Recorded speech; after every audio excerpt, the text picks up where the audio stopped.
Hi, I'm Nick Palmisano. And I'm Matt Finney. And this is the Bad News Network.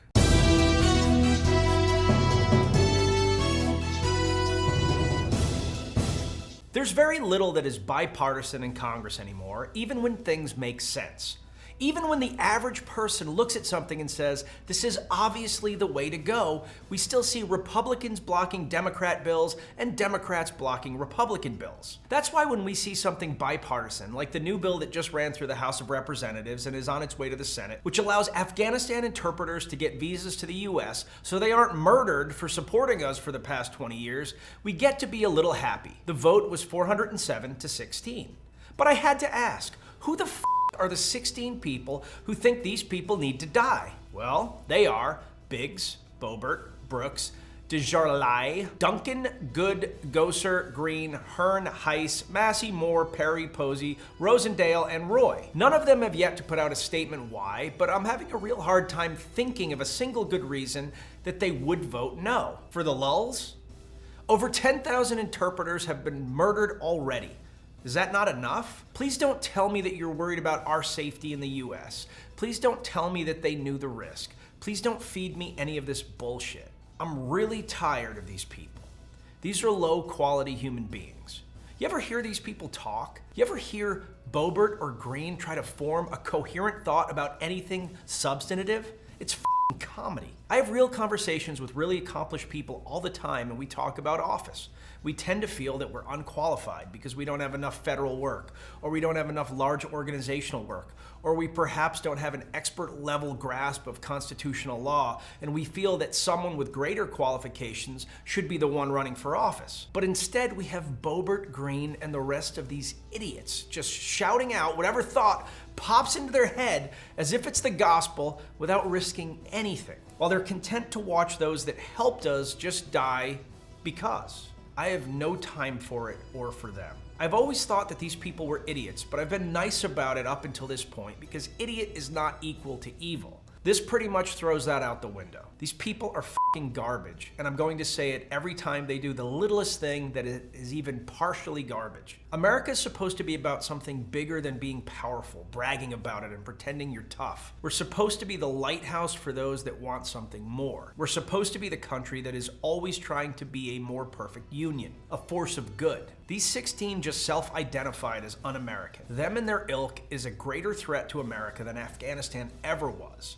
because the disease that is their selfish stupidity can be spread and can hurt us. This country is not special because of our founding or our founding documents or our power. We're special because of our heart and soul and desire to do better. These people don't want that for us. They want the limelight, they want you to be afraid, they want you to listen to them, and they're a fucking liability.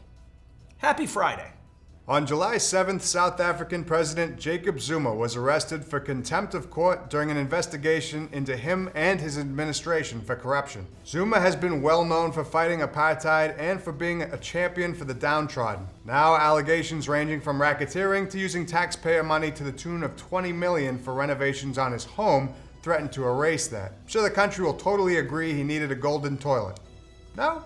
Following his arrest, however, riots and civil unrest broke out into the streets. Businesses were looted and burned, over 200 people have been killed, thousands arrested, and 25,000 troops have reportedly been deployed. The consensus so far is that the riots have been sparked by Zuma supporters. On the whole, the new government of South Africa, following apartheid, promised improved living conditions for the poor and specifically the black community. When you look at the numbers, that promise has been utterly broken. A better life was promised, but it was only the politicians that achieved this better life and not the common people. Instead, South Africa has a 33% unemployment rate and nearly half the black community is unemployed. People are poor, hungry, and fed up with the government. The unrest is being compounded by the Zuma supporters who seem to be trying to make South Africa utterly ungovernable while under current President Cyril Ramaphosa. The damage by the riots has raised questions. Specifically, places that wouldn't normally be looted were targeted and destroyed. Oil distribution centers and cold storage facilities were burned to the ground. This, many analysts agree, would indicate that it's not protests and riots, but targeted economic sabotage. When asked for his thoughts on the alleged sabotage, President Ramaphosa stated, "I can't stand it. I know they planned it. I'ma set it straight this Watergate, because I can't stand rocking when I'm here. 'cause your crystal ball ain't so crystal clear. He also said he blames in large part ill communication. Before I start this story, I want to say that I'm very much pro space race. That being said, we had no choice. Billionaire Jeff Bezos rode a giant dildo in space this week. The trip lasted all of 11 minutes, which Bezos said is a personal best for him. The rocket gave the 4 passengers just minutes to enjoy being slightly above the atmosphere before parachuting back down. Bezos and his team were met by the press for questions. On his team was former almost astronaut Wally Funk, an 82-year-old woman who pioneered women in space for many years, but had never made it to space herself. Hilariously, she basically said that it was cool, but really not that good. Bezos responded that he'll take that as a compliment. A massive NATO collaboration involving the US, the EU, Australia, New Zealand, and Japan have joined forces to bring about their greatest weapon of freedom yet. Their plan? To publicly announce that they blame China for the Microsoft Exchange hacks a while back. Wow, really? Really heroes there, guys. Really going out of your way to change the course of the CCP. That should stop them and their massive laundry list of human rights violations and be noted in history alongside the beaches of Normandy.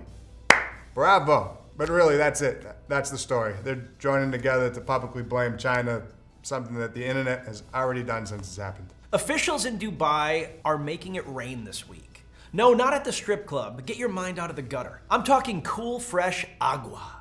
Scientists figured out a way to fly a drone into rain clouds that shoots iron particles into the cloud in order to create rain. The electrical charges cause the clouds to come together, which increases the likelihood of precipitation. Experts have said this will be used as a way to combat growing water shortages throughout the globe.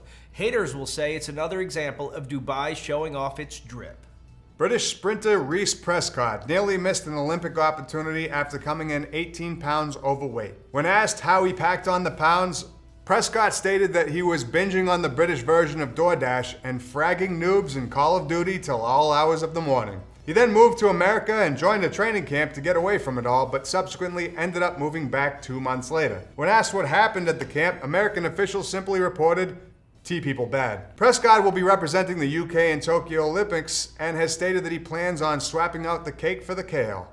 Good luck, Reece. A giant fire in Oregon called the Bootleg Fire is so big it's about half the size of Rhode Island and is apparently creating its own weather. According to officials, it's only about 30% contained. Kate Brown has commented on this fire as well as many other burnings, saying that climate change absolutely has contributed. Massive wildfires have become the new norm and over 500,000 people are under a heat advisory. The bootleg fires are producing what experts call pyrocumulus clouds. That's what happens when extreme heat from the fire causes hot air to rapidly rise and basically create their own thunderstorms with lightning strikes and high winds. The bootleg fire is the 3rd largest in the state's history. We'll report back on this hot topic as it unfolds, and in the meantime, best wishes to the firefighters out there stepping up and battling the bootleg. The maker of a Chinese company's electronic male chastity device issued a warning this week saying that the device had the potential to be hacked from the outside by users and locked permanently. The creators of Cellmate released a YouTube video suggesting that users could, just in case, use a screwdriver to hack open the device and remove the locking pin.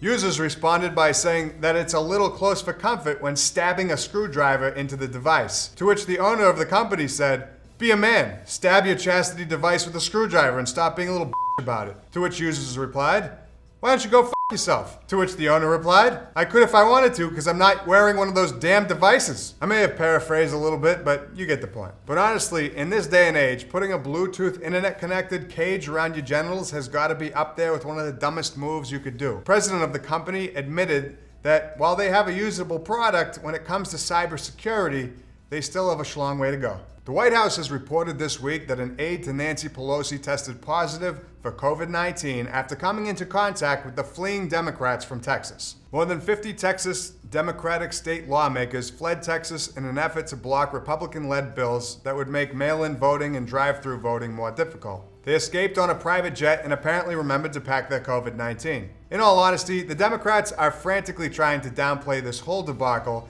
and the COVID positive report is just another log on this dumb shit dumpster fire. What kind of leadership scurries away instead of doing their f***ing job, and then infects their entire team to boot? It's pathetic.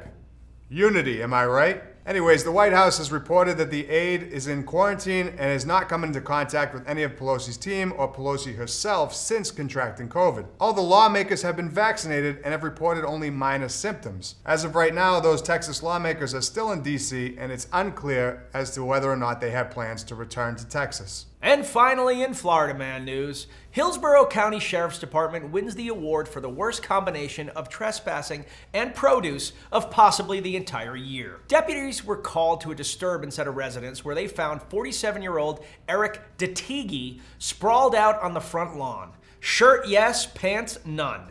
Deputies reported that Eric and his twig and berries betwixt his hands and an uneaten pickle betwixt his legs. Altogether, way too much twigsting going on for any public display. Deputies arrested the lawn-prone pickler and he was sentenced to 92 days in jail. When I asked what the deputies planned to do with the pickle, they said they'd deal with it later. And with that, I'm Nick Palmisano. And I'm Matt Finney. And this is the Bad News Network. Our news is at least as bad as the news you're getting already, and Tom Brady just got his 7th ring. It looks like shit compared to the 6 glorious rings he won with the New England Patriots. As always, you can get 25% off on rangerup.com using the code BNN. And of course, check out Nick and Matt on OnlyFans, where we do virtually nothing.